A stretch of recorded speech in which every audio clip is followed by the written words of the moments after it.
Encore aujourd'hui, je me demande si la France est un État de droit. Je suis personnellement, mais écœuré, scandalisé.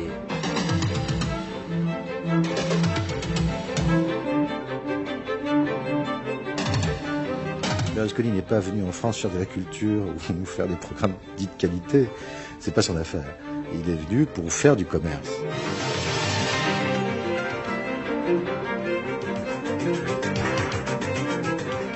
Monsieur Chirac n'admet pas que vous émettiez sur sa tour Eiffel.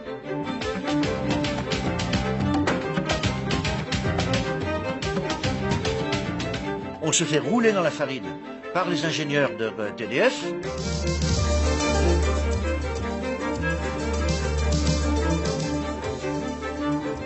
Et la communication nous paraissait un monde moderne. Francis Bouc est un homme résolument moderne, donc on s'était dit on va s'intéresser à la communication.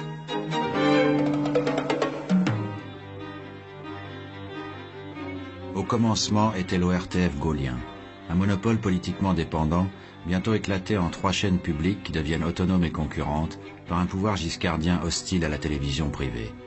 7 ans plus tard, la gauche maintient le pôle des télévisions publiques, mais libère les radios, crée une autorité indépendante chargée de nommer les responsables de l'audiovisuel et surtout met sur les rails une 4e chaîne, à péage, confiée au groupe Havas présidé par André Rousselet.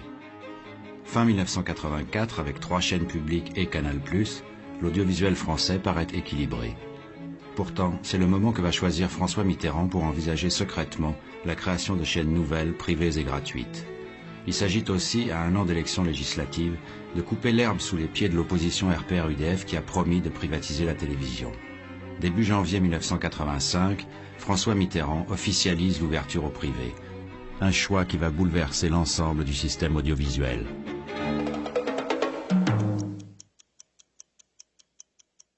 Oui, il va y avoir en plus des chaînes, du service public, il y aura d'autres chaînes, des chaînes verticales, c'est-à-dire des grandes chaînes nationales qui passeront des arrangements avec des chaînes locales. Oui, à la liberté, mais à une liberté raisonnable qui ne tue pas la liberté, a répété hier soir le président Mitterrand, qui a confirmé ainsi, à côté des chaînes de service public, l'apparition prochaine de nouvelles télévisions. C'est un coup de tonnerre audiovisuel et politique. François Mitterrand a décidé seul de cette annonce, qu'il fait contre l'avis d'une partie du gouvernement. L'ouverture à la télévision commerciale est un choix qui heurte les convictions de la gauche.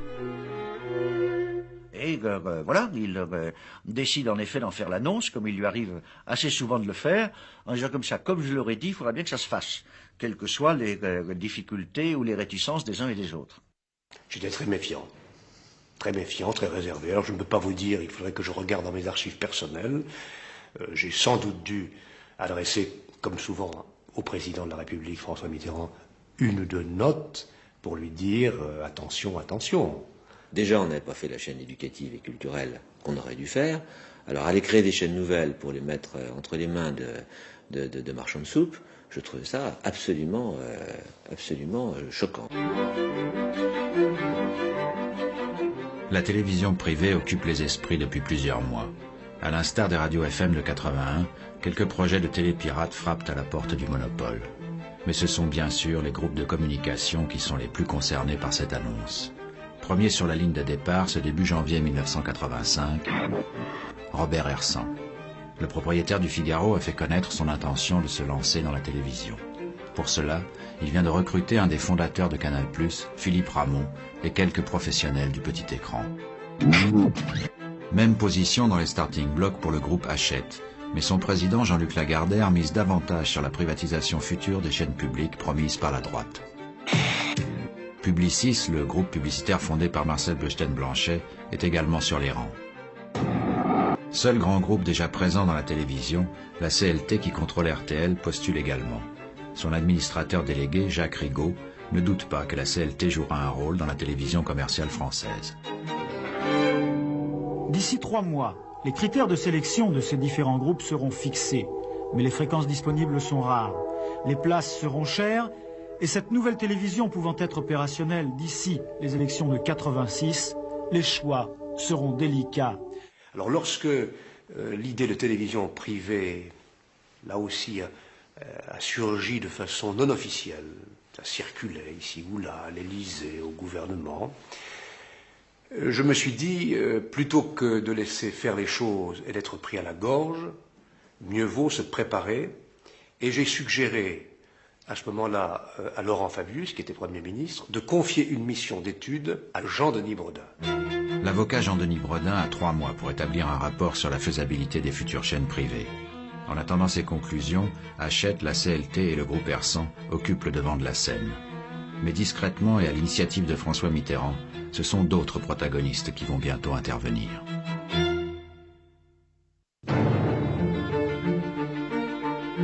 Ces nouveaux acteurs font leur entrée par un projet de satellite.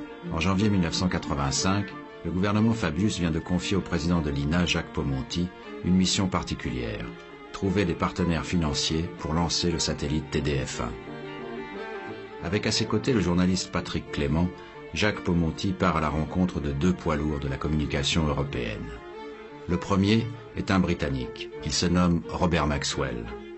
Le second est un Italien, il s'appelle Silvio Berlusconi. Et donc, par conséquent, je vois tout le monde. Maxwell, c'est effectivement ma décision. Bien entendu, avant de le faire, j'en rencontre mes autorités. Berlusconi, on me l'a suggéré.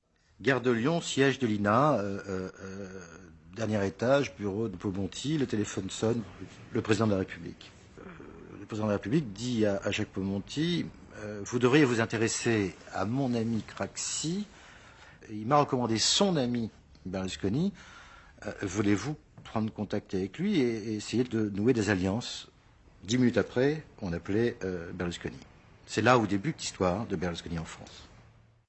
La quarantaine tout sourire, Silvio Berlusconi est déjà un personnage de légende en Italie.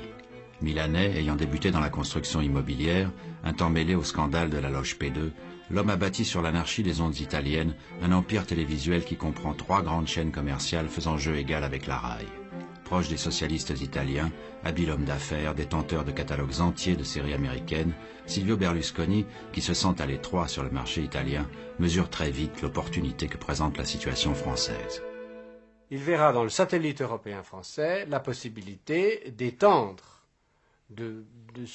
sa présence, de sortir des frontières italiennes pour s'intéresser au monde européen. À l'heure où Silvio Berlusconi est ainsi contacté par la France, un homme vit une situation difficile. Il s'agit du président d'Havas, André Rousselet, dont la chaîne Canal+ vacille dangereusement.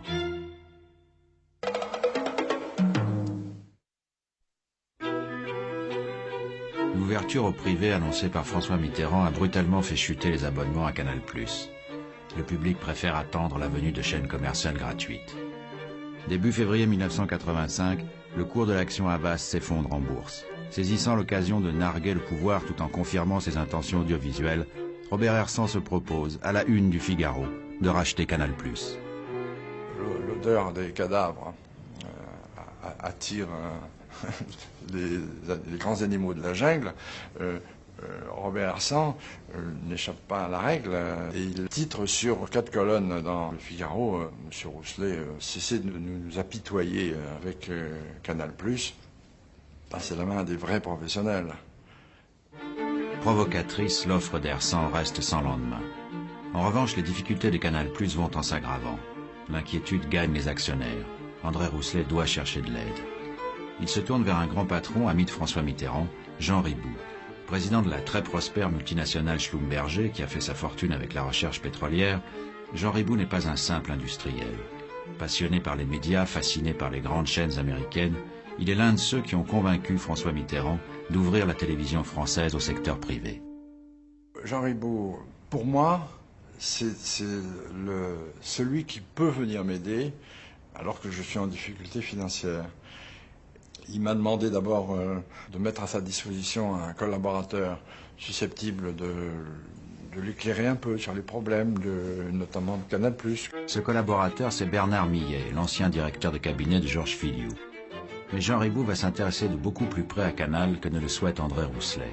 C'est là où il y a une espèce de malentendu entre eux. C'est que André Rousselet, lui, pense que Jean Riboud Schlumberger peut venir sur Canal+ pour l'épauler dans une phase difficile et prendre une petite participation au capital.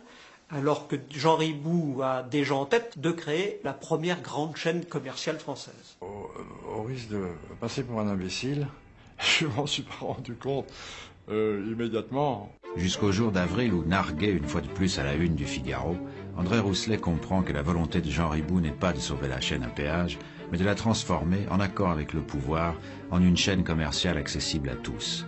Jean Ribou est d'ailleurs conforté dans son analyse par le rapport Bredin. Sur la foi des experts de TDF, le rapport conclut que les 2 chaînes privées annoncées par François Mitterrand couvriront à peine la moitié du territoire. 2 projets, semble-t-il, au maximum, de chaînes nationales ayant une audience de 17 millions de personnes à peu près, donc ne couvrant pas la France tout entière. Pour Jean Ribou, qui veut créer une vraie chaîne nationale, il n'y a donc qu'un seul réseau intéressant, celui occupé par Canal+. Ami de Jean Ribou et administrateur de la CLT, Jacques Rigaud est alors un observateur attentif de ce qui va devenir un véritable duel entre Jean Ribou et André Rousselet. Je sens Jean Ribou frétiller et se dire qu'à moins d'1 an des élections législatives où il y a de fortes chances que la gauche soit défaite, avec une droite vengeresse qui va reprendre ses mauvaises habitudes, pense-t-il, de mainmise sur les médias de service public, il serait peut-être pas mauvais que le président de la République ait une chaîne amie.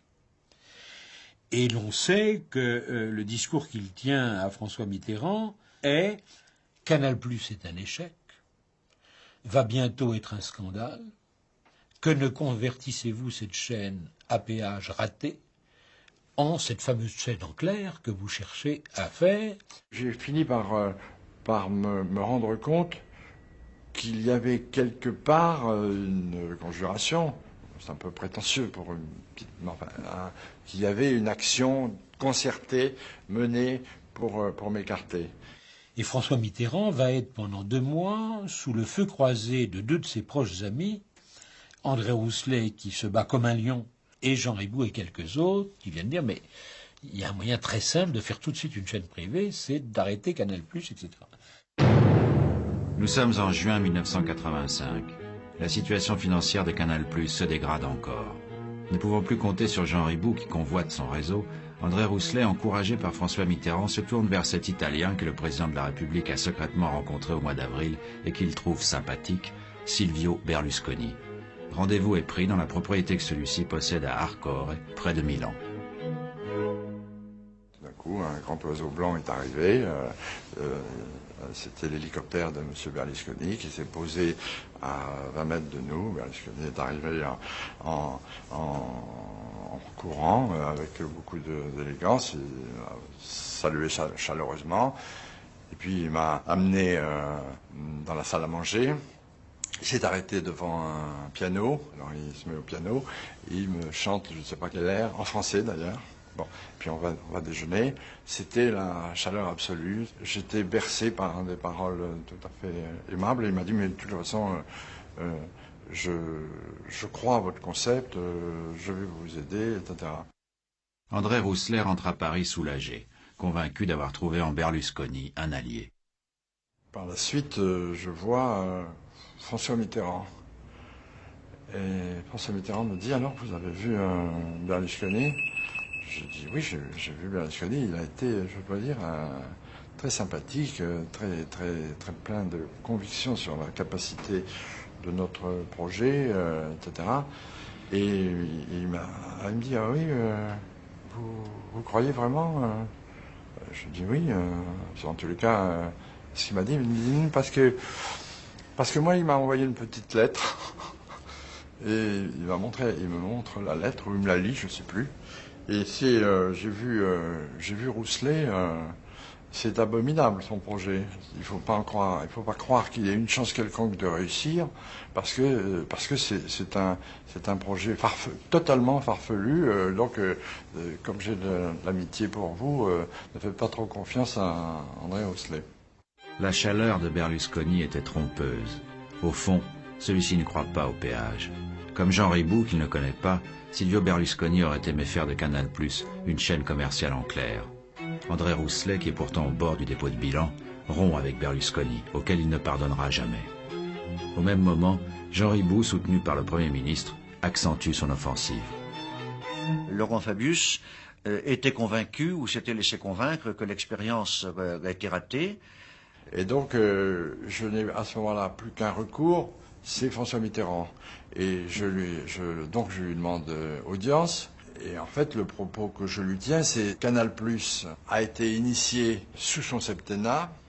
Ce sera le succès de son septennat. Et il m'a répondu tout simplement, tout le monde me dit le contraire. Alors, c'est là que j'ai fait quand même intervenir la question de confiance sur le thème. Je vous sers depuis suffisamment d'années d'une façon loyale pour insister auprès de vous et vous dire que vous devez faire confiance à votre ami et pas aux autres. Et alors il m'a, comme il sait le faire, répondu d'une façon tout à fait limpide en me disant c'est très bien d'être venu me voir, je vais réfléchir.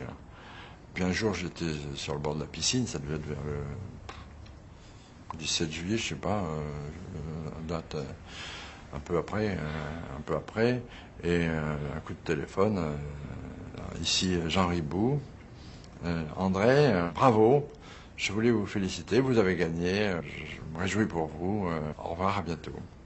Il a raccroché, et c'était la dernière conversation que j'ai eue avec lui. Ça ne manquait pas de grandiose, hein, c'était à l'américaine. On félicite l'adversaire, et on casse toute relation avec lui pour la suite. François Mitterrand a tranché.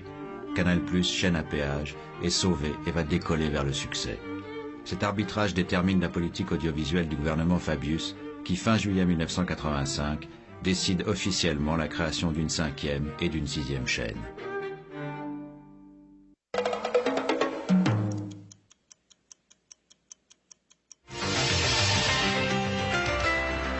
Feu vert du gouvernement qui propose 2 nouvelles chaînes nationales et une quarantaine de télévisions régionales. Madame, Monsieur, bonsoir. Le Conseil des ministres s'est penché ce matin sur un dossier qui vous concerne tout particulièrement, la télévision. Le gouvernement avait à décider en quelque sorte ce matin du nombre de boutons à ajouter à vos téléviseurs. Si tout va bien, dans quelques mois, vous pourrez capter une chaîne commerciale multiville adaptée à tout public et une 6e chaîne également commerciale à dominante musicale, cette fois pour les jeunes principalement. Choix et décisions éminemment politiques. À 8 mois des législatives, le pouvoir espère un bénéfice électoral de l'arrivée prochaine de nouvelles images.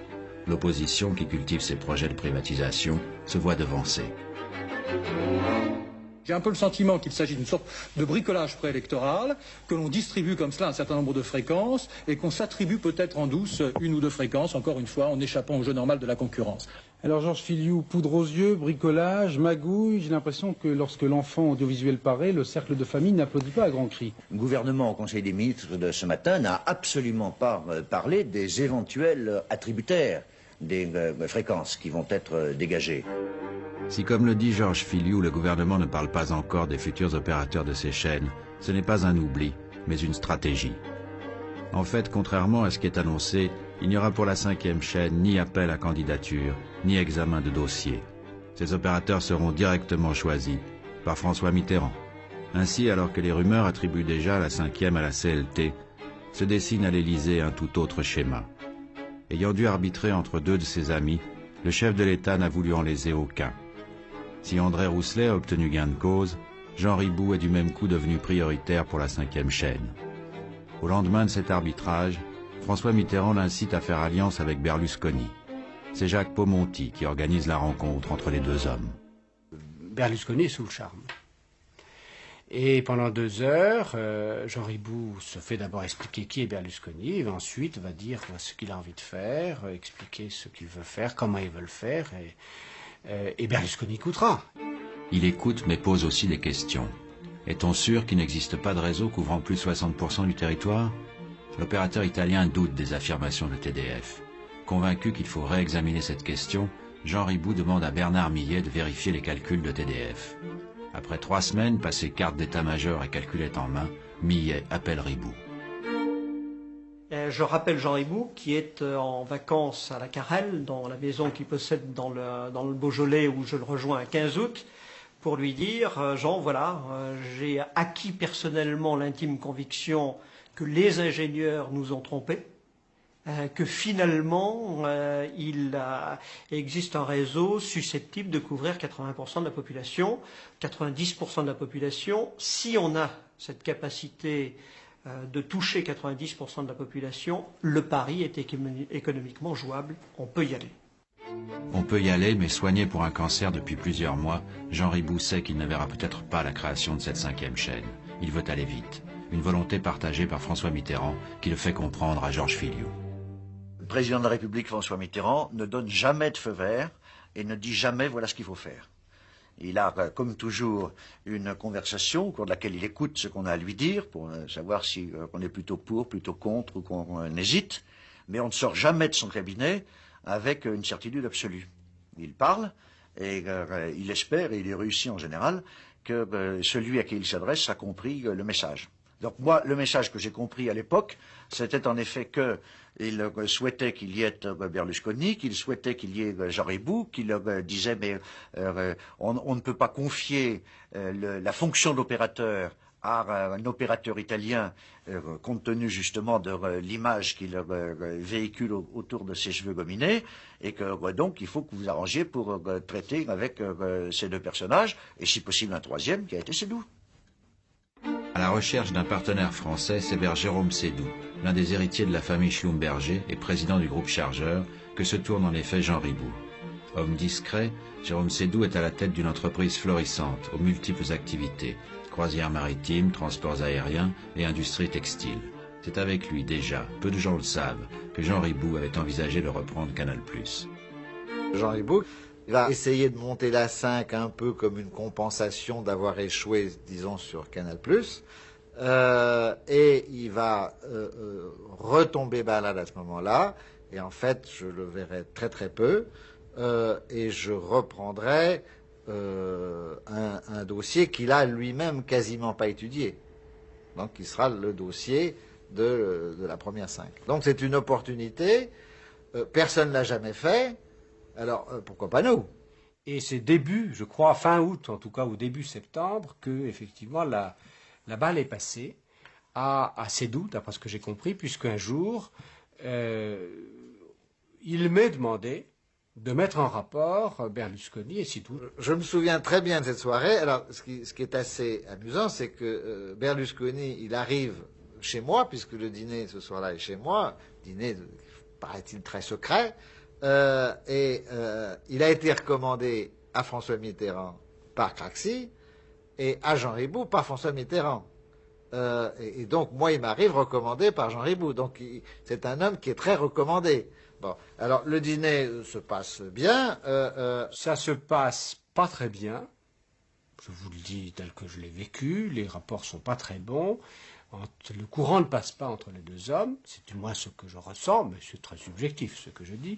C'est un peu ce que me dit Silvio Berlusconi à la sortie. Je sais que par la suite, Silvio Berlusconi a trouvé, lui, que le dîner s'était mal passé. Mais moi, je trouvais que le dîner s'était bien passé pour, disons, des gens qui avaient beaucoup de choses à se dire, mais qui ne se connaissaient pas. Tandis que sur la 5, le pouvoir favorise une alliance Berlusconi-Seydoux, pour la 6, la chaîne musicale, plusieurs projets voient le jour. L'un associe la compagnie UGC à l'agence du publicitaire Jacques Séguéla.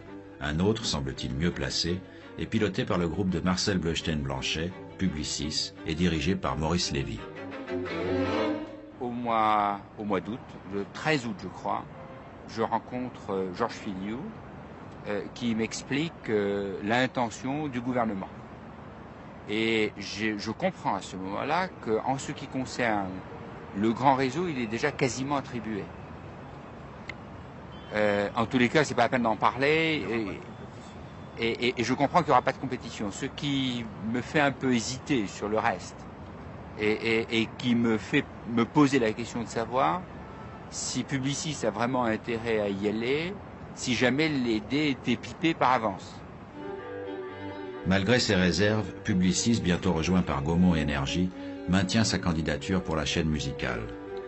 À l'automne 85, Jérôme Seydoux et Silvio Berlusconi peaufinent le dossier de la 5 en négociant avec Georges Filiou. Jean Ribou n'en verra pas l'aboutissement. Il meurt en octobre, après avoir souhaité que Christophe Ribou, son fils, participe au projet. Malgré la discrétion qui entoure les contacts entre Seydoux, Berlusconi et le gouvernement, la CLT devine qu'elle est hors jeu. Au soir des obsèques de Jean Ribou, Jacques Rigaud s'inquiète publiquement sur l'antenne d'RTL.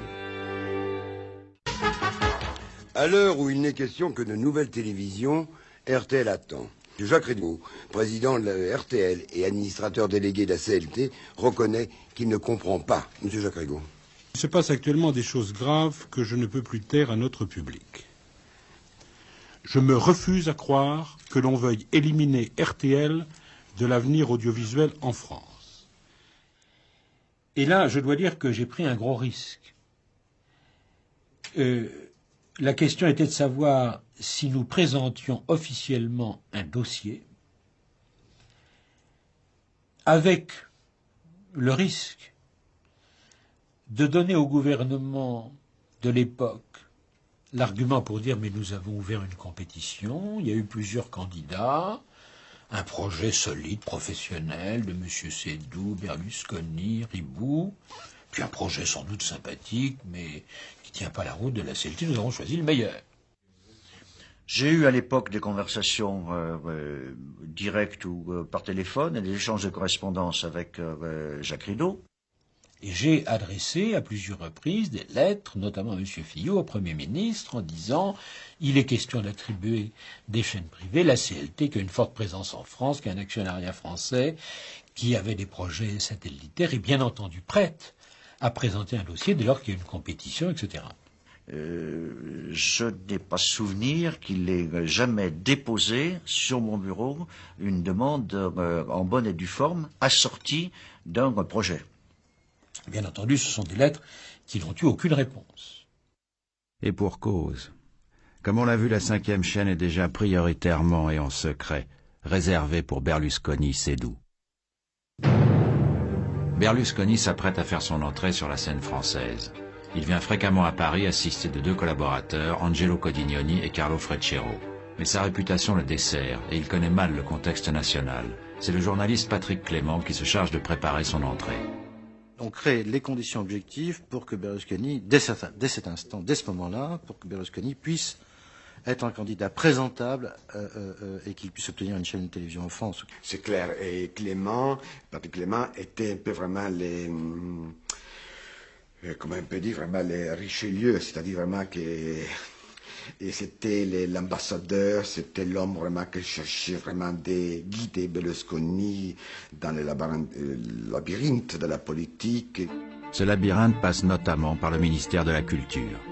Fin octobre, un dîner est organisé rue de Valois pour que se rencontrent Jacques Lang et Silvio Berlusconi. Silvio Berlusconi voulait faire un très beau cadeau à Jacques Lang pour l'impressionner. Et dans la voiture avec Confalonien, il sort, au grand étonnement de Fedel et Confalonien, il sort une boîte en bois précieux, il l'ouvre, c'était un lingot d'or à l'intérieur duquel on avait glissé un truc de montre, enfin je veux dire, un mécanisme de montre. C'était invraisemblable. Un portable, immontrable. Il y avait la lune, le soleil, le truc, le machin, il y avait tout.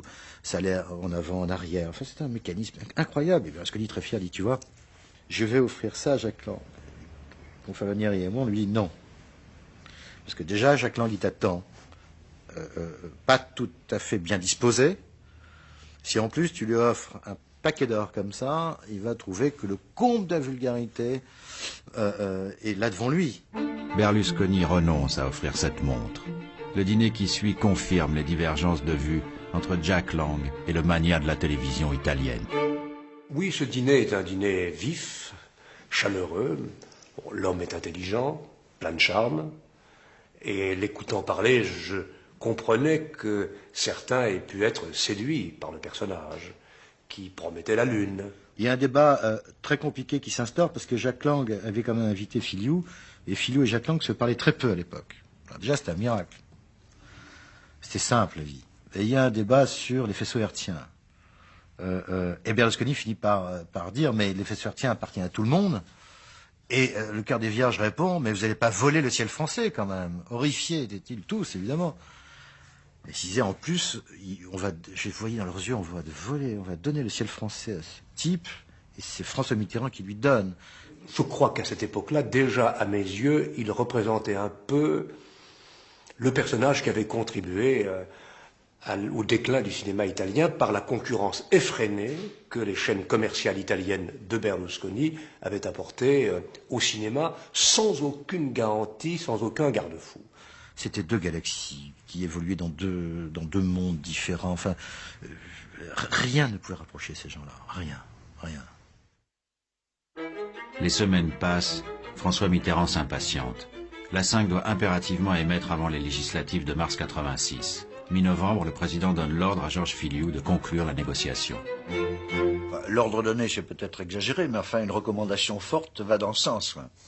Donc, je reçois tout ce beau monde, Berlusconi, Seydoux, dans un petit appartement de fonction dont je disposais rue de Bourgogne, à côté du ministère de la Communication. Et on discute, si vous voulez, point par point. À chaque fois qu'un point, disons qu'on arrive à des points qu'il faut discuter, on le revoit. Ils ne voulaient céder sur aucun point. Comme toujours, ces grands caïmans, lorsqu'ils négocient, ils essaient d'avoir le maximum d'avantages. Que ça touche à la publicité, au programme, au réseau, etc. Donc ce sont des discussions âpres. Âpres mais fructueuses pour les opérateurs.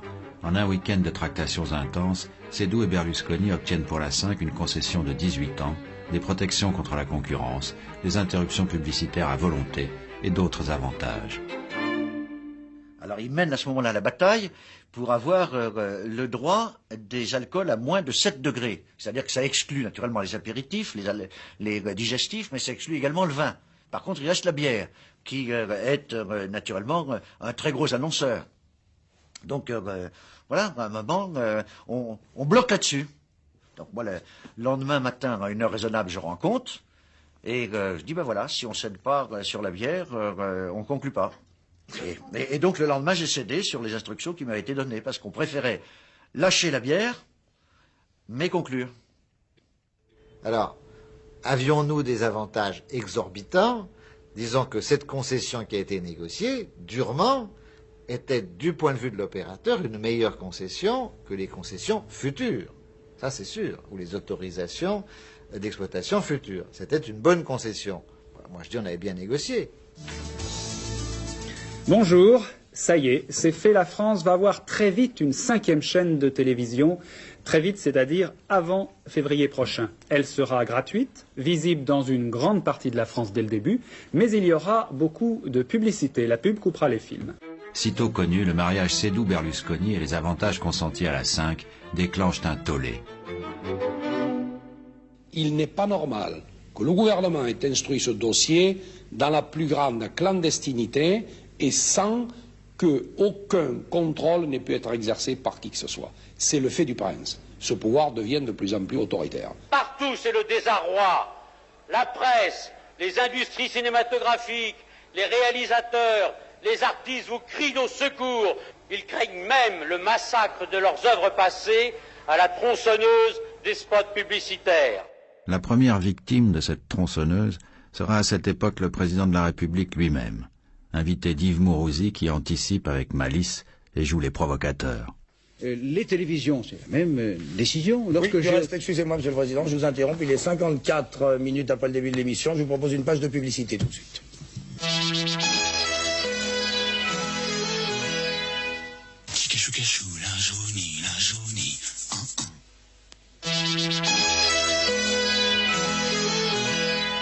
Vous disiez? J'ai à peu près compris, oui, ce que vous vouliez dire. Permettez-moi de vous dire que vous êtes une chaîne publique, hein, TF1. Vous n'avez pas le droit de faire ça. Non. Ah, sauf mais de toute façon, c'est régulièrement attrapé. Sauf, bien entendu, pour... on a un bon bouclier, il y a le président. Pour engager avec moi un dialogue souriant. Oui. Il n'y a pas de chaîne privée possible sans acceptation de la publicité. 1500 personnes rassemblées hier soir autour de la Société des réalisateurs de films et les organisations CGT du spectacle. Le cahier des charges de la 5e chaîne a été rejeté en bloc. Et puis aussi, interdire que nos films passent. Alors déjà, ça privera quand même d'un certain nombre de films et de cinéastes. Et puis si jamais on les passe, faire des procès. Critique à droite, mais également indignation à gauche. Furieux, Jacques Lang adresse une lettre à Laurent Fabius où il lui lance « Un gouvernement Chirac n'aurait pas fait pire ». Non, ça a failli mal se terminer. Il faut dire la vérité, nous étions malgré les liens d'affection qui m'unissaient au chef de l'État et à l'amitié que j'avais pour Laurent Fabius, pendant quelques heures ou quelques jours, avec mes collaborateurs, je me suis interrogé sur mon éventuelle démission.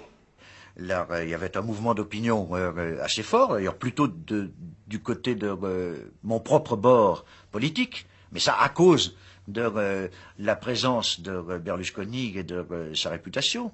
Alors il y a aussi la personnalité de M. Berlusconi, et d'ailleurs il y a peu de temps, c'était il y a 1 an exactement, dans un magazine Antenne 2, vous-même, vous disiez des choses pas très gentilles sur M. Berlusconi. Regardez, on va écouter. Vous avez plusieurs centaines de télévisions privées en Italie. Qu'est-ce qu'il en résulte? Il n'y a plus qu'un monsieur, M. Berlusconi, qui s'est assuré la maîtrise de la quasi-totalité de ce réseau, qui représente 75% de l'audience. Et pourquoi faire? Eh bien, pour diffuser des sous-séries américaines et japonaises et pour faire du fric avec la publicité.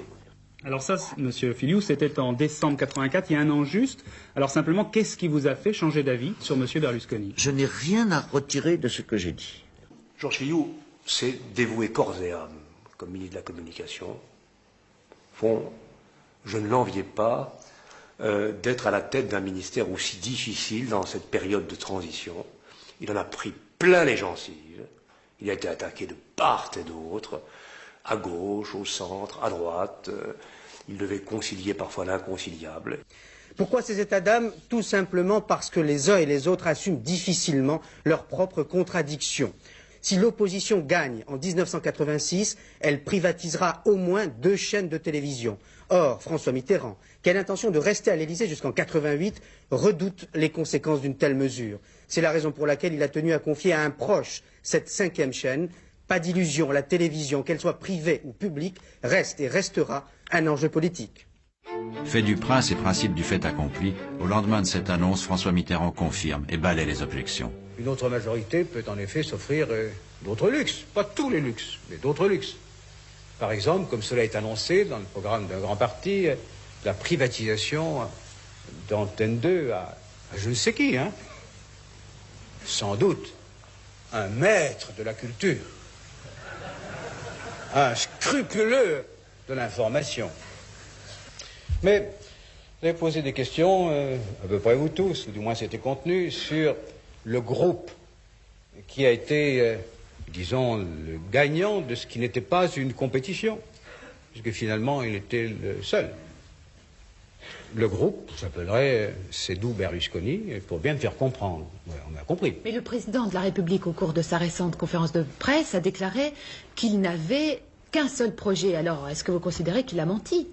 Je ne me permettrai certainement pas de dire ça, mais je dirais que son gouvernement ne l'a pas mis en mesure d'avoir choisi entre différents projets. Et quand on me dit, mais il n'y avait pas de dossier, c'est le réflexe de la demoiselle des Postes qui vous dit, pour un envoi recommandé, vous n'avez pas rempli le formulaire. Alors, est-ce que vous on me le donne, le formulaire. Évincée de la 5, la CLT se porte candidate à la 6e chaîne qui reste à attribuer. À la même heure, avec Patrick Clément et son équipe, Berlusconi s'entraîne pour une conférence de presse réglée comme un show à l'américaine. On prend Berlusconi, on l'enferme au Dragon, on le met devant des caméras, on le met dans mon bureau, et on avait fait faire pratiquement 3000 fiches sur tous les secteurs de la société française, sociale, politique, le cinéma, la production, tout ce qui était possible, chaque fiche de 12 lignes. Et on s'est aperçu que Berlusconi a mémorisé toutes les fiches, incollables sur n'importe quel sujet. Et là, entre autres, il y a 2 garçons, Hervé Brusini et Jean-Luc Manot, qui viennent faire le training avec moi. Et c'est Brusini qui invente la formule Champagne Beaujolais, Beaujolais Champagne. La télévision à laquelle nous commençons à penser, c'est pas une télévision Coca-Cola, c'est pas une télévision spaghetti, ça serait mieux une télévision Beaujolais. Champagne le samedi. Pour arroser Paris, la 5 a besoin de passer par les émetteurs de la Tour Eiffel dont le sommet est réquisitionné. Cette affaire devient l'objet d'une virulente bataille politique. Pressé, le gouvernement a négligé de négocier avec le maire de la capitale, Jacques Chirac. Alors la Tour Eiffel, elle appartient à la ville de Paris. Et donc on ne pouvait toucher à cet émetteur qu'en nationalisant la Tour Eiffel, parce que les textes à l'époque ne permettaient pas à TDF, qui est donc l'installateur des fréquences, d'installer de nouveaux émetteurs sur la Tour Eiffel pour mettre en place la 5 et la 6. C'était pas une réquisition. c'était une modification de caractère général de la réglementation. Et je me souviens à l'époque que le maire, M. Chirac, était furibard. C'est une espèce de hold-up légal profondément immoral, qui ne m'étonne pas. S'il n'y avait pas eu cette petite guerre de la Tour Eiffel, il est probable qu'après, lorsque nous sommes arrivés au pouvoir, les choses auraient été beaucoup plus cool, hein, si j'ose dire. Jacques Chirac doit s'incliner. La 5 émettra de la Tour Eiffel. Mais l'incident conforte l'opposition dans sa volonté de remettre en cause l'existence de la 5 après les élections. La révolution audiovisuelle que vit la France fin 1985, début 86, ne se résume pas à la seule apparition demain d'une 5e chaîne. C'est l'ensemble du paysage qui se transforme. Pronostiqué au printemps par André Rousselet, le succès de Canal+ se confirme. Plus de 600 000 abonnés ont adhéré au programme de la chaîne à péage.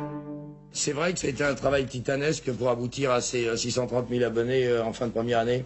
Titanesque, le mot est un peu excessif, sans doute comme d'autres qualificatifs moins élogieux dont on nous a gratifié depuis un an. Ceux qui vous lancent des fleurs aujourd'hui sont ceux qui vous crachaient dessus il y a quelques mois. Pas tous. C'était, ouais, enfin à peu près, mais c'était normal à ce moment-là. Vous avez bien encaissé, disons, les critiques. À partir du moment où même le président de la République avait donné le départ d'une série d'ennuis en annonçant l'arrivée de télé multiples, diverses, variées et gratuites, on commençait à trouver le temps long. Dans le service public, d'importants changements sont en cours. Longtemps leader, Antenne 2 est désormais derrière TF1, dont le PDG Hervé Bourges a redressé l'audience. Fin 85, la haute autorité, qui se sait en sursis à la veille des élections, renouvelle les présidents des chaînes publiques. Hervé Bourges est reconduit à TF1. À Antenne 2, chaîne que l'on s'attend à voir privatisée, la haute autorité nomme un gestionnaire venu du privé, Jean Drucker, et confie FR3 à Jeanine Langlois-Glandier. Nommés pour 3 ans, ils sont perçus comme les PDG de la cohabitation qui s'annonce. Début 1986, enfin, c'est sans grande surprise qu'on apprend l'attribution de la chaîne musicale. Publicis l'emporte sur les projets de Jacques Séguéla et de la CLT. Le gouvernement a décidé de confier la réalisation de ce projet à un groupe réunissant 4 des grands acteurs de la télévision, ou plutôt de la communication en France, c'est-à-dire Publicis, les films Gaumont, Énergie et l'agence Gilbert Gros. Nous savions que l'attribution de la 5 était le fait de l'Élysée et nous savions que l'attribution de la 6 serait le fait du gouvernement. Nous savions que l'attribution de la 5 avait fait l'objet d'énormément de critiques et que la 6 se voulait être exemplaire et que la concurrence était vraie et que la compétition entre les deux projets n'était pas feinte. Une nouvelle fois, la CLT est donc écartée de l'audiovisuel français, aux grandes dames de Jacques Rigaud. Quand Jacques Rigaud dit « je n'irai pas danser la danse du ventre dans la cour de l'Élysée pour obtenir une fréquence », que François Mitterrand est informé de ce genre de propos, naturellement, il l'apprécie mal. Ça moi, je me souviens qu'à l'époque, il m'avait dit j'avais un voyage officiel prévu au Luxembourg, je l'annule. Et il ajoute, naturellement, sur le ton de la plaisanterie, s'il faut faire la guerre au Luxembourg, on a plus de divisions qu'eux. Février 86, sur la 5, c'est le compte à rebours. Au climat d'hostilité politique est venu s'ajouter un boycottage de la part des professionnels français. Les animateurs et journalistes vedettes, contactés par Berlusconi, n'ont pas répondu à l'appel. Et lorsqu'apparaissent les premières images le 20 février 86, ce sont celles d'une 5 pour une grande part fabriquée en Italie dans les studios de Berlusconi sur le modèle italien. La chaîne est fraîchement accueillie par le public et déjà condamnée par la droite. Bonne chance, la 5. La 5, ça va être super. La 5, c'est classieux. On avait tous quand même beaucoup d'émotions, parce que ça marchait quand même. Même si... Et la première émission était assez enlevée, qu'il y avait un certain rythme, et nous, de toute manière, est-ce qu'on regardait bien les images? J'en suis pas bien sûr. Je crois qu'on était quand même un peu fatigués, et on était très contents que ça marche. Naturellement, les papiers sont terribles, les critiques sont féroces, et on commence la télévision. Mesdames, Mesdemoiselles, Messieurs, pour la première fois sur la 5, la publicité.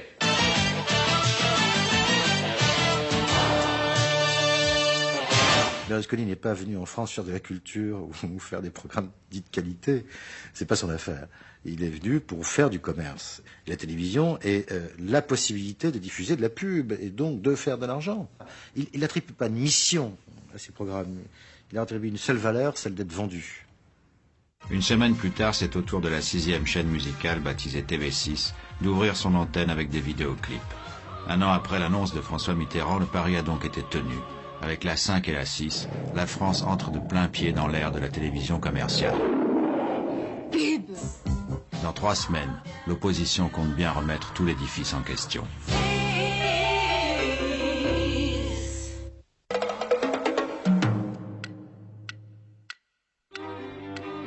En mars 86, Jacques Chirac succède à Laurent Fabius au poste de Premier ministre. François Léotard prend les portefeuilles de la culture et de la communication.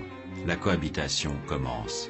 Et pour ce qui est de l'audiovisuel, c'est l'heure de l'application du programme commun RPR-UDF. Au menu, privatisation, réattribution de la 5 et de la 6 et remplacement de la haute autorité. Première des questions, combien et quelles chaînes privatiser? Très vite, le gouvernement renonce à l'idée de vendre 2 chaînes publiques. Jacques Chirac a toujours été à la fois très modeste et très pragmatique pour ce qui concerne l'audiovisuel. Nous avons fait les comptes, puisque malgré tout, quand on est au pouvoir, il faut de temps en temps sortir sa calculette, et par conséquent, nous avons très rapidement, à Matignon en particulier, et nous l'avons fait admettre à François Léotard, qu'on ne pouvait privatiser qu'une seule chaîne de télévision. Oui, mais laquelle? François Léotard est pour Antenne 2. À Matignon, Jacques Chirac penche pour FR3. Tout se joue lors d'une réunion interministérielle début avril. Je me souviens que, au cours de cette réunion, le ministre qui a prononcé le nom de TF1, un peu sur le mode, au fond, mettons tout le monde d'accord et on va privatiser TF1, c'est Édouard Balladur.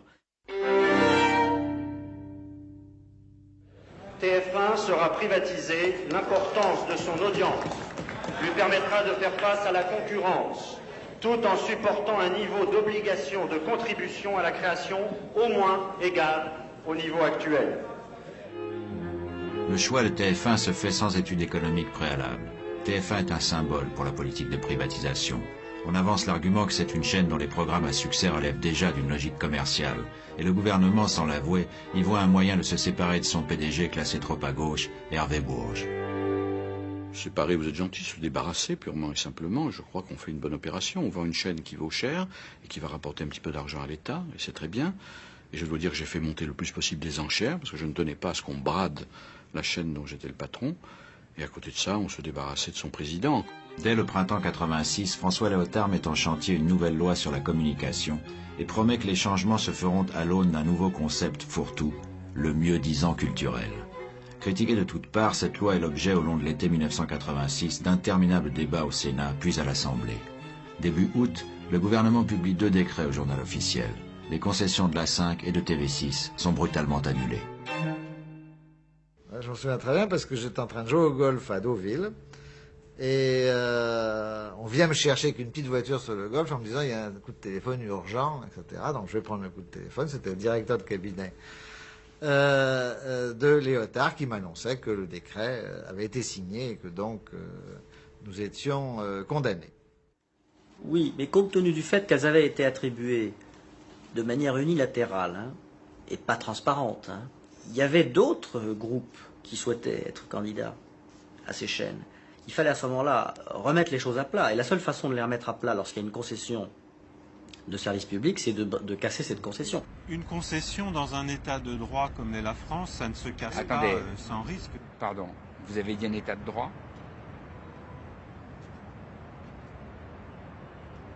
Encore aujourd'hui, je me demande si la France est un état de droit. Je suis personnellement écœuré, scandalisé,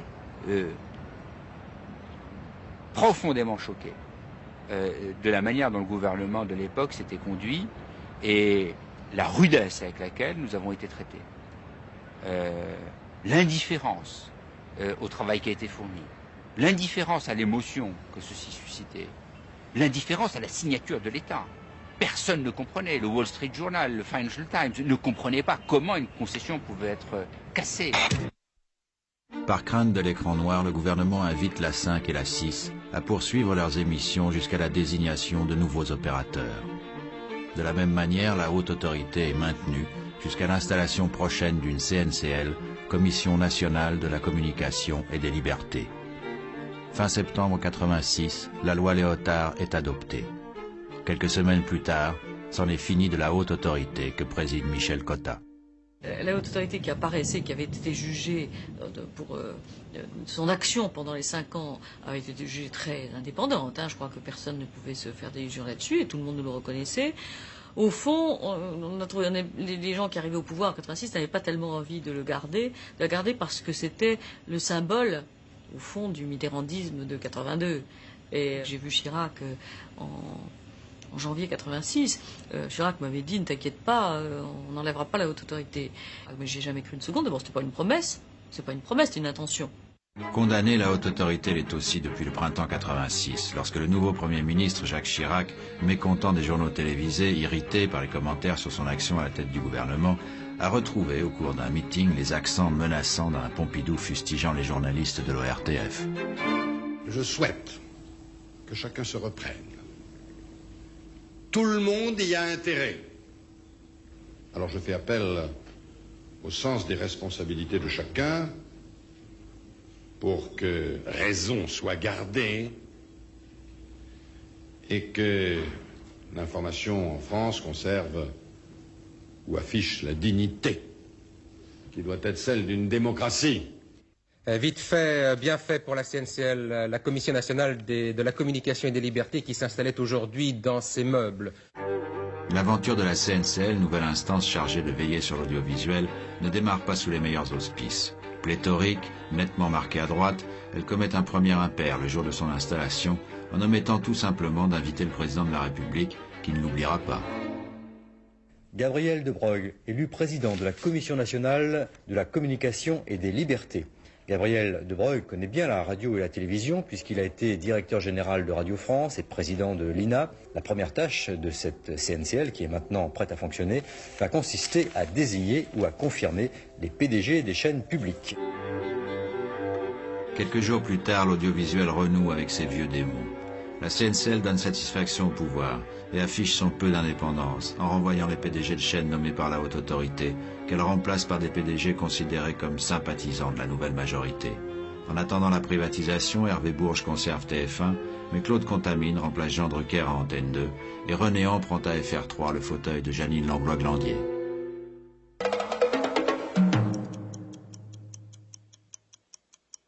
La CNCL, la Commission nationale des libertés et de la communication, a lancé aujourd'hui l'appel d'offres pour l'exploitation de la 5e et de la 6e chaîne. Si vous avez l'intention d'être acheteur, vous avez jusqu'au 9 février 20 h pour déposer votre dossier en 20 exemplaires. Du côté des chaînes privées, l'automne 1986 est une saison trompeuse. S'agissant de la 5 qui doit être réattribuée, Berlusconi et Seydoux paraissent définitivement hors jeu. Grand perdant de la saison 85-86, la CLT, associée au groupe Havas, ne doute pas cette fois de devenir l'opérateur de la 5e chaîne, à laquelle postule également sans grande chance le financier Jimmy Goldsmith. Quant à la 6, il est probable, pense-t-on, qu'elle reviendra à nouveau au groupe Publicis, le pouvoir disant alors souhaiter le maintien d'une chaîne musicale sur ce réseau. Le vrai suspense, attendu, viendra, croit-on, de l'affrontement entre les groupes candidats à TF1. Ils sont 3. Le premier à ouvrir, à mettre sa mise pour démarrer le jeu sans perdre une minute, c'est Robert Hersan. Son dossier est prêt, des spécialistes de l'audiovisuel travaillent dessus depuis longtemps. Dans son jeu, son groupe de presse et la pression qu'il peut exercer, mais aussi 11 députés à l'Assemblée, qui sont liés à lui. Le joueur qui a misé immédiatement après pour suivre et voir le jeu, c'est Jean-Luc Lagardère, à la tête du groupe Hachette, 10 milliards de francs. Ils veulent être opérateurs principaux de la chaîne, mais pourraient faire un tour de table et s'associer à Francis Bouygues. Pas un seul joueur n'a les moyens de jouer seul. Le tour de table ne fait que commencer. De ces 3 groupes, Hachette, présent dans la presse et l'édition, paraît le plus à même de répondre aux critères du mieux-disant culturel. Son PDG y croit. Dans la stratégie du groupe Hachette, il est clair que la télévision est une priorité. Enfin, je ne serais pas à la hauteur de mes chevilles si, à l'époque, j'avais négligé l'investissement dans la télévision. Absolument pas. De la part de Jean-Luc Lagardère, ce n'est pas par caprice. Ce n'est pas pour avoir une danseuse télé. c'est parce qu'il est convaincu qu'il y a là un secteur industriel et économique important pour les années qui viennent. On jouait gros ou on ne jouait pas. Et en l'occurrence, on a essayé de jouer gros, comme d'autres d'ailleurs. Donc là, il n'y a pas eu l'ombre d'une hésitation dans le choix stratégique. C'était à l'évidence le dossier de la privatisation d'une grande chaîne qui valait la peine. Ce sont des arguments partagés par un outsider qui fait sourire, Francis Bouygues, leader mondial du bâtiment. Son groupe ne pèse pas moins de 40 milliards de francs, et Francis Bouygues rêve de diversifier ses activités. Il a chargé un homme de ses dossiers, Patrick Lelay. En 1985, le groupe Bouygues venait de terminer une grosse opération de diversification qui était la reprise du groupe Scraig, premier groupe routier français. Et il y avait moi, je m'occupais de la diversification avec Francis Bouygues. Et on avait une vraie réflexion sur ce que l'on pourrait faire pour le futur, parce que je me souviens toujours que Francis Bouygues, le lendemain où on avait fait l'opération de la Scraig, qui était quand même un groupe qui faisait 20 milliards de chiffre d'affaires, donc en l'agrégeant au groupe Bouygues, on doublait l'activité. Il m'avait dit, bon, maintenant, il serait peut-être temps de faire des choses sérieuses, parce que pour le moment, on a quand même un peu bricolé. Et la communication nous paraissait un monde moderne. Francis Bouygues était un homme résolument moderne, donc on s'était dit, on va s'intéresser à la communication. On ne sait pas bien ce que c'était. Bouygues ignore tout de la communication, mais ça ne l'empêche pas de voir grand. Comme Hachette, c'est TF1 qu'il veut. Au cours de l'année 86, les deux groupes envisagent même un moment de faire candidature commune. Oui, moi j'ai travaillé longuement avec des collaborateurs de Jean-Luc Lagardère pour mettre au point un protocole. Mais évidemment, les discussions sont sur le thème. Hachette prendra le leadership et Bouygues s'assoira à côté. Ça me paraît normal, non? Je crois qu'on a quelques titres à faire valoir. Le béton, c'est un superbe métier, quand même assez loin de la télévision. Et nous, on n'a pas du tout l'intention de laisser Hachette commander, parce qu'on ne voit pas bien en discussion pourquoi ils sont plus compétents que nous dans le domaine, malgré les problèmes d'image, malgré le fait qu'ils soient très impliqués dans le cinéma, très impliqués dans la presse, dans la radio, bien sûr, mais nous, on se dit, bon oui, bien sûr, la télévision, c'est un autre métier. Et le groupe Hachette veut nous laisser de côté, en nous disant, votre argent m'intéresse, donnez-le-moi, et puis je le gérerai. On dit, non, c'est pas qu'on n'a pas confiance, parce que ce sont des gens honnêtes, mais on s'occupera de notre argent nous-mêmes et de nos responsabilités nous-mêmes. Donc très vite, on part tout seul. Troisième cavalier dans la course à TF1, Robert Hersan. Surnommé le papivore, soutenu par des réseaux politiques et bancaires, l'homme au passé qui suscite tant de polémiques a réussi, en défiant la loi, à bâtir le premier groupe de presse français. Il mise sur le poids de ses journaux pour entrer dans la télévision. Hersan avait une candidature très politique.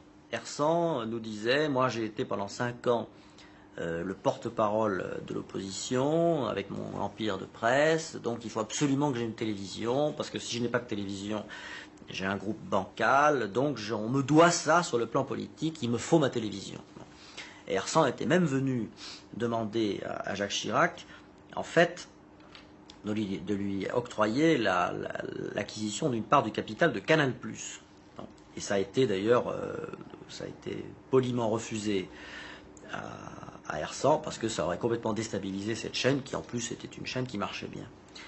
Et donc Hersan dit, moi je veux TF1.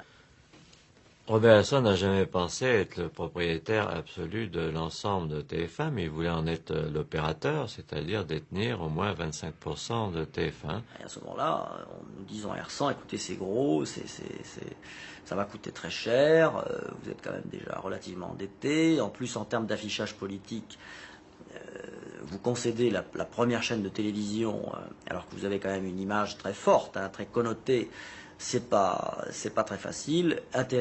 Essayez plutôt de vous intéresser à la 5. Le 17 décembre 1986 à 8h30, Robert Hersan m'appelle et me dit, venez me voir. Je vais le voir, il me dit, nous abandonnons TF1 et nous sommes dorénavant sur la 5. Et je lui dis, c'est officiel. Il m'a dit, pour vous et pour moi. Mais surtout, on laisse un flou. Surtout, nous continuons à faire croire que nous allons sur TF1. Nous ne démontons pas comme si on dit qu'on va sur la 5, mais il faut brouiller les cartes de manière à nous permettre de faire notre dossier tranquillement. Et c'est pendant les vacances de Noël que j'apprends que finalement Robert Hersan va sans doute changer son fusil d'épaule et être candidat à l'attribution de la 5. Et là, je me trouve devant une situation assez semblable, malgré des différences à celle de 85, à savoir s'il y a une compétition entre Hersan et nous, ça va être une fois de plus le pot de terre contre le pot de fer, et nous allons être écrabouillés. J'en suis d'autant plus convaincu que certains membres de la CNCL, qui a remplacé la haute autorité, et qui se présentent comme des bons amis, me disent « mais ne vous découragez pas, sans doute Hersan est-il candidat, mais c'est une compétition et vous avez de très bons atouts, etc. » C'est ça qui m'a le plus mis la puce à l'oreille. Comprenant que la 5 ne peut plus échapper à Hersan, la CLT décide de se rabattre sur le réseau de la dernière chance, celui de la 6e chaîne. Début 87, elle fait alliance avec la Lyonnaise des Eaux, présidée par Jérôme Monod, ancien secrétaire général du RPR, pour présenter un projet de chaîne plus généraliste que musical. Quant à Hersan, il va mettre tous les atouts de son côté. En renonçant à TF1, il rend un service au pouvoir. Il lui en rend un second, en se rapprochant de Berlusconi et Seydoux, ce qui donne à sa candidature le visage de la continuité. Effectivement, nous avons suggéré aux opérateurs anciens de rester dans le tour de table et on leur a fait savoir qu'ils n'étaient pas considérés comme des bêtes nuisibles. C'est la rencontre du réalisme. Pour Robert Hersan se présenter devant la CNCL avec les deux anciens, se présenter comme opérateur, comme patron, avec les deux anciens qui avaient été nommés pour l'ancienne 5 par la gauche, c'est un atout de plus, c'est clair. Berlusconi était le diable de la télévision. Il avait tous les défauts d'agent commercial. Hersan avait tous les défauts vraiment idéologiques. Était la droite, était vraiment la peur, c'est ça. Et tous les deux vont se marier, fiancés, et vont décider de faire la télévision commerciale. C'était vraiment un mariage les plus diaboliques de l'Europe. Vraiment, c'était les deux monstres ensemble. Et pour rien vous cacher, moi sur ce point, j'avais été demandé conseil à François Mitterrand lui-même. J'avais dit, mais bon, l'occasion, qu'est-ce que vous feriez à notre place? Il m'a dit, est-ce que vous pensez que ça serait une bonne affaire? Bon, je lui ai dit, non, logiquement, s'il gère bien, oui, mais bien plus difficile que la première. Est-ce que vous pensez que vous pourrez avoir de l'influence? Je lui ai dit, au début, sûrement aucune. Il me dit, si j'étais vous, je rentrerais. Donc, moi, j'étais personnellement réticent. Silvio Berlusconi avait déjà décidé d'y rentrer, puisque lui, il voulait continuer à pouvoir vendre ses programmes. Et donc, c'est, si je peux dire, sur les conseils de François Mitterrand que je me suis retrouvé dans la deuxième 5. C'est en tacticien politique que François Mitterrand incite Jérôme Seydoux à rempiler sur la 5. Il a donné le même conseil au groupe Berlusconi. Le président ménage l'avenir. Il sait que Robert Hersan n'aura peut-être pas toujours les pleins pouvoirs sur la 5. Pour l'heure, Hersan s'équipe en studio de télévision ultramoderne. C'est un argument de plus dans le dossier que Philippe Ramon concocte pour la CNCL qui prépare l'audition des candidats pour fin février 87. Un dossier qui promet tout. Il fallait y mettre le mieux-disant culturel. C'est la pire des conneries qu'on n'ait jamais inventées dans l'audiovisuel français. C'est-à-dire que nous étions obligés d'ajouter dans ce dossier des obligations par rapport à nos concurrents. Et donc, ce dossier était fait uniquement pour plaire à la CNCL et à cette connerie de mieux-disant culturel. Examen de passage spectaculaire pendant plusieurs heures cet après-midi au siège de la Commission nationale de la communication et des libertés. Devant les 13 membres de la CNCL, les candidats à la reprise de la 5e chaîne ont plaidé leur cause et répondu aux questions. Le pluralisme s'inscrit de lui-même dans les nécessités commerciales de la chaîne, au-delà de la nécessité politique. Même si ça ne m'empêche pas, par ailleurs, de faire des journaux qui épousent un point de vue particulier. Pour l'instant, on partage l'émotion 50-50. On a partagé vraiment aussi le coiffeur aujourd'hui pour que nous voulons nous présenter avec une belle mine. Je ne sais pas si on est réussi. Le même jour, l'homme d'affaires franco-britannique, propriétaire de l'Express, Jimmy Goldsmith, est auditionné. Son projet pour la 5 n'a aucune chance devant une CNCL acquise à la solution Hersant-Berlusconi. Quelques jours plus tard, le 23 février 87, la CNCL délibère. En fin de matinée, elle rend son verdict. La 5 revient, comme prévu, au tandem Hersant-Berlusconi. La réattribution de la 6e chaîne musicale va en revanche donner lieu à un coup de théâtre. 3 candidats ont été auditionnés. Publicis, qui se présente à sa propre succession. C'est une chaîne à dominante musicale. Nous ne glissons pas sur le terrain des généralistes puisque nous savons que les généralistes sont en nombre suffisant. Un autre projet, appelé TFM, est la CLT associée à la Lyonnaise des Eaux dans un dossier de chaîne plutôt généraliste. La direction de ce projet, au nom de code Métropole Télévision, a été confiée à l'ancien PDG d'Antenne 2, remercié par la CNCL, Jean Drucker. Il s'agit sans la moindre équivoque d'un projet de chaîne généraliste, c'est-à-dire une chaîne complète, globale. À l'intérieur de ce projet, la principale particularité, c'est que la place accordée à la musique est tout à fait importante. Ce même 23 février, après avoir délibéré sur la 5, la CNCL examine dans la foulée le cas de la 6. Et là, en moins d'une heure, il y a un consensus. C'est la chaîne musicale.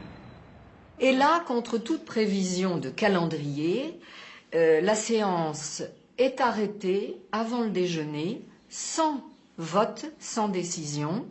Quelques membres, dont les plus éminents, bien sûr, sortant in fine, in extremis, un argument alors totalement étonnant, qui était celui de notre nécessaire solidarité avec la politique étrangère de la France.